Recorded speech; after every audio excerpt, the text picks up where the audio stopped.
The moment everything changed, I always had a feeling that something was off. At first, it was just the little things. The way her body tensed when I hugged her, the way she turned her face away when I tried to kiss her. It wasn't outright rejection, but it was constant, just enough to make me feel like I was no longer welcome in her space. "I'm tired," she would say. "I'm not in the mood today." "Not now, Julian." And like a fool, I believed her. But the moment everything truly fell apart was one night, while we were watching a movie. Without thinking, I reached out, wrapping my arms around her, not expecting anything more, just wanting to feel like there was still something left between us.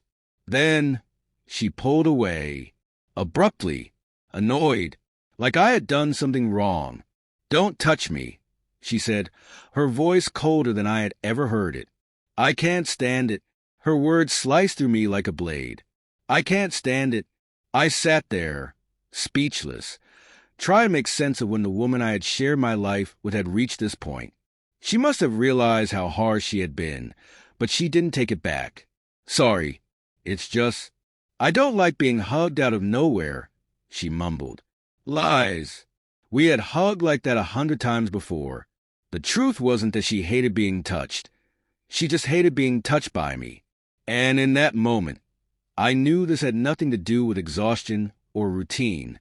It was something else. Something uglier. Something I wasn't ready to admit to myself yet. But fate has a way of making sure you see the truth, whether you want to or not. It came on its own, loud and clear. One afternoon, Carolina was in the shower when her phone buzzed on the nightstand. At first, I ignored it. Then it buzzed again, and again, 3 times. Too many for a random notification. I reached for it on instinct. I wasn't the kind of man who went through someone else's phone. But when life backs you into a corner, sometimes the only thing you can do is face the hit head-on. The screen lit up with a name I didn't recognize. Sergio. And beneath it, the messages. "I miss you. I can still feel your skin on me. Let me know if your husband suspects anything. When can I see you again?" There it was. The truth. Raw. Unapologetic. No doubts. No room for self-deception. My wife didn't pull away because she was tired. She pulled away because someone else had already taken my place. Something inside me shattered. But it wasn't sadness. It was anger. Cold. Quiet. Razor sharp. Not the kind that makes you scream or throw things, but the kind that makes everything painfully clear. Carolina didn't love me, and I wasn't going to keep pretending she did. I've never been a reckless man. I learned a long time ago that mistakes happen in the heat of the moment, when anger blinds your judgment. I wasn't about to make that mistake. So instead of confronting her, instead of making a scene, I took a deep breath, put out the cigarette I had been smoking on the balcony, and made a call. "Martinez, I need you to draft some papers." There was a heavy sigh on the other end of the line. "Julian, tell me this isn't what I think it is." I let out a dry, humorless laugh. "Oh, it's exactly what you think. The final goodbye. It is. I want to file for divorce." Silence. Ernesto Martinez had handled my prenuptial agreement years ago. He knew me well enough to understand I wasn't the kind of man who made decisions like this lightly. "Does Carolina know?" "Not yet." Infidelity? I didn't answer right away. "Yeah." I heard Ernesto exhale slowly. "All right.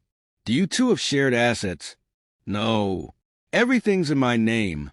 The house, the car, the accounts. I just want this done fast." Martinez hesitated for a moment before responding. "It's not always as simple as it looks. Sometimes, when they realize you're actually leaving, they try to make things messy." I let out a bitter chuckle. "Wouldn't surprise me, but it won't change a damn thing. Just get the papers ready." I ended the call and stayed out on the balcony, watching the city lights flicker in the distance. The decision was made. Now, all that was left was waiting for the right moment. When I finally went back inside, I acted as if nothing had happened. I sat down for dinner with her, listened to her meaningless chatter about work, nodded at the right times. Carolina still thought she was in control, thought I was hurt but trapped, that she still held power over me. She had no idea what was coming. So when her own discomfort finally reached its breaking point, and she asked, her voice hesitant, "What's wrong with you?" I looked up from my plate, met her gaze, and let out a dry laugh. "Nothing, sweetheart. I'm just giving you the same love you give me." I watched as the color drained from her face. And in that moment, I knew the game had changed. That night, when Carolina walked through the door, she found me waiting in the living room. A suitcase stood by the entrance. She froze. "What's this?" I stood up from the couch, pulled an envelope from my jacket, and placed it on the table. "Divorce papers. All you need to do is sign." She didn't take them right away. Her eyes flickered between the envelope and my face, searching for any sign that this was a joke, that there was still a chance to fix things. But there wasn't. "Julian," she murmured, her voice shaking. "Wait." No, my voice was cold as steel. "There's nothing to wait for. I'm just finishing what you started." Finally, she picked up the papers. Her hands trembled as she flipped through them, her breathing uneven. I watched as she blinked rapidly, biting her lip. The panic was settling in. "I didn't want it to happen like this," she whispered. I let out a short, humorless laugh. "Oh, really?" A cynical smile tugged at my lips. "Tough luck, then."